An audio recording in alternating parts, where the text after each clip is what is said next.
to Apter's Alley. This is Bill Apter, and down here at the Alley, he's a neighbor. And we didn't know this until a little while ago.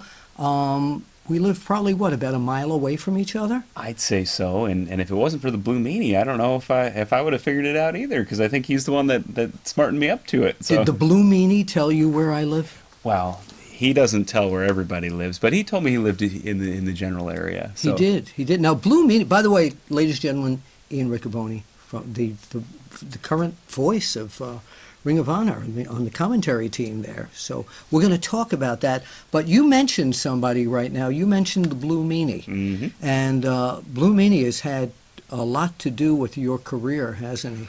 Oh, my goodness. I don't know if I'd be in Ring of Honor. I don't know if I'd be in wrestling if it wasn't for the Blue Meanie. And do you know the Blue Meanie might say that he might not be, he might say this, he might not have made some of the inroads he made because if you read my book of me meeting him, befriending him, us becoming very close friends, and then him hooking up with Al Snow and other people who knew each other. And yeah, Blue Meanie's had a lot to do with my life as well. But tell me. Oh, he's an incredible guy. And, you know, I started, I went to college for media and communications, for broadcasting. Where did you go? I went to NYU. So I'm born in Allentown, Pennsylvania. New York University, for those of you who hate acronyms like I do. I was born and raised in Allentown, which, as you know, professional wrestling history out the wazoo. You know, the WWF. What's that guy's name who became a major star who lived in Allentown for a long... It doesn't matter what his name is. He lived in Allentown for a long time. He sure did. He played football, one of the great high school football players in the history of Allentown. But Billy Kidman, the Nasty Boys, the list goes on and on. The Samoans. The Wild Samoans, of course. And their legacy lives on to this day in Allentown, of course. Yeah. When I was growing up, I was at children's birthday parties, and there was fellas like Batista, guys like Gene Snitsky who were training at the Wild Samoan Center. Yeah. And I'd be going there as a 10-year-old, 11-year-old, 12-year-old. I was meeting these guys and thought, man, that guy looks like he could be on TV someday. Yeah, right, so right. And also Bud Carson's Wrestling World has been there for years. And the bad news is that early next year he's going to be an online shop. Yeah, Bud's been a great friend of mine. We've recently reconnected. I would go in there. You were there. I was there. Recently. Absolutely. I did my very first autograph signing, which, again, hadn't I met Blue Meanie in 2013, I don't think I'd be involved in wrestling. I was doing a Phillies TV show, which, if you take the chronology all the way back... Talking about Phillies baseball. Yeah. Right. Okay. Absolutely. Huge baseball person. Yeah. And so I'd been doing that TV show, which started because we had done a public access show, which is where I met Adam Cole and Samu, and that's a whole different story. Just by coincidence, we did a wrestling-themed show, being in Allentown. Right. So, and then before that, I had gone to school for broadcasting and media. Now, what school did you go to? New York University. Oh, right. You mentioned NYU. Okay. Yeah. So a great professor. I did the acronym after I said I hate them. Well, I went there and I had realized very early on broadcasting and television was all about creating opportunities for yourself and creating different media. And it's a little easier now, even 10 years past, because there's podcasts, there's YouTube. Back when we were going, public access was really the way to kind of get on and get practice and get reps. And they were like local, for you people who don't know, they were like local pockets of, for example, here where I am in Pennsylvania, we had some public access, but it would only have a radius of a few miles. You go to the next town over, they have their own public access TV show. Yeah, so we were fortunate that Service Electric in Allentown took a chance on us, which also airs WXW. And the Larry Holmes Show. Yeah, the champ. Yes. Yeah, the Easton Assassin, you bet. So we were lucky that they took a chance on the variety show that we did called Hump Night with Chris Freed. Then they took another chance on Phillies Nation, which ended up on Comcast Sportsnet. Right. At that point, my beat was to interview famous Phillies fans. So I interviewed Mark Summers from TV's Double Dare. Right. I interviewed Tony Luke, obviously the cheesesteak mogul. Yes. And then I hit up Blue Meanie on Twitter and I said, hey, I know you're a Phillies fan. would you be interested in doing an interview? And he said, absolutely. And he took me to a place called the Monster Factory. Well, did he say before you went you'd have to get him ice cream? No, but we did stop at Dunkin' Donuts. Oh, you did? We did. So did they have ice cream there? Not at that one. Okay, It's not like the one here in Glenside. Okay. But it was a great it was a great time, and so I'm about 220 pounds.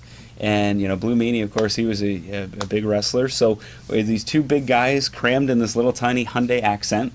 And, it was, when we got out. I drove Kevin Nash in a Volkswagen type of car, so I get it. Yeah. And we got out at the Monster Factory. There we were. And man, I got out and I saw all the photos. And Larry Sharp was there. And Danny Cage was there. And they were very excited just to, they're kind of rebooting it, getting it restarted. And Meanie was a great interview. Larry was great to me. Danny's always been great to me. Yeah, Danny Cage has had a lot to do with your career as well. Absolutely. Yeah. So, when I got there to do the interview, the interview went well. We did the thing where the wrestler beats up the reporter.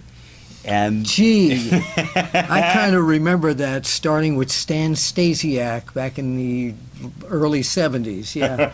The hard punch. Yeah, go ahead. Yeah, so he gave me the big splash in the corner and twirled me around a couple times, airplane spin style.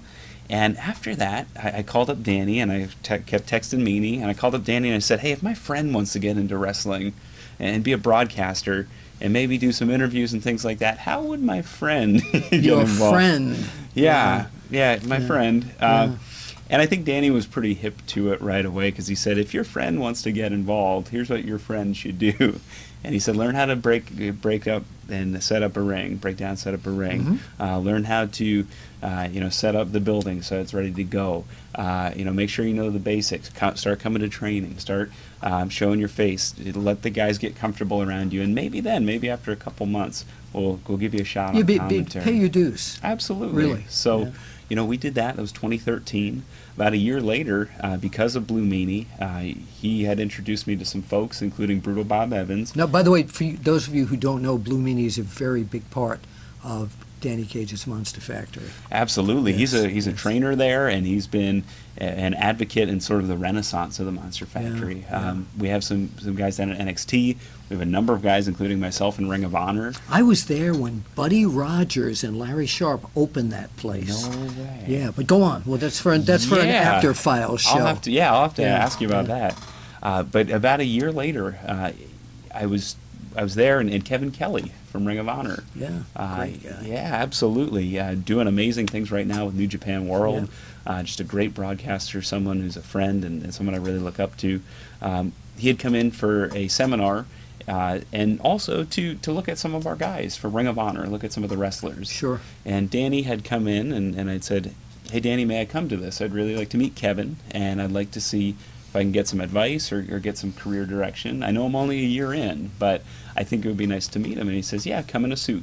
All the guys are coming in their gear. Yeah. They want to see the best you. Of course. So I came in a suit. We were doing practice of sort of localizing the interviews, so to speak. And he said, all right, all the wrestlers went, guy in the suit, stand up and sell some tickets.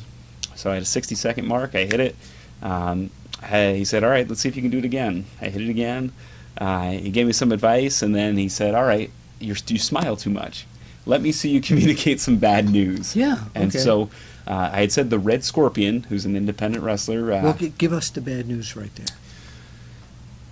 Fans, it's with great dismay that I must report the Red Scorpion has fractured his exoskeleton and will be unable to compete here tonight against Shaheem Ali, Bill. And I can't believe it. I know the fans all around the country were looking forward to this bout. Wow. Yeah. So I did that almost verbatim. And well, that's what it's like when you're a broadcaster. Sometimes you just know where you're supposed to go, but what comes out of here comes out from here. It does, and I think that's been the best part about getting so many reps, because I think I had the pieces in my head, but they're only now starting to come together in a way that they come out coherently and as fast as I'd like them to. Sure. Yeah. So your position now with Ring of Honor, Kevin Kelly and Steve Carino were Yeah. there, broadcasters. We know what Kevin has gone to New Japan. Mm-hmm. Steve Carino, congratulations, by the way. I mean, he's one of the head guys at the WWE Performance Center now. Absolutely. He's also going to be going to see people at Harley Race's training camp on behalf of WWE. I mean, he's always dreamed of this, and it's so glad it's happened. But now you slip in, you're in that key position. Yeah. There. Tell us about the day you found out that Ian, it's going to be you. Oh my goodness. It was kind of amazing. I was headed in a taxi cab to O'Hare Airport, and I saw my phone ring, and it was from our executive producer. And I thought, he doesn't usually call me on Thursday And his mornings. name is? His name is Delirious. Okay. Yeah. Yes. And I know who that is. absolutely. And he'll be and that's exactly what the call sounded like. Wow. And I said, Delirious, I think I'll be able to do it. But it's it was kind of crazy because Kevin had always told me, he said, we got to get you to a spot where if the time comes and the opportunity comes and they want a change of direction, or I want to change of direction, or they just want something new and different, That you're there. that I'm ready to take the football. Yeah. And to Kevin's credit, he's been a friend, a mentor, just someone that's always looked out for me.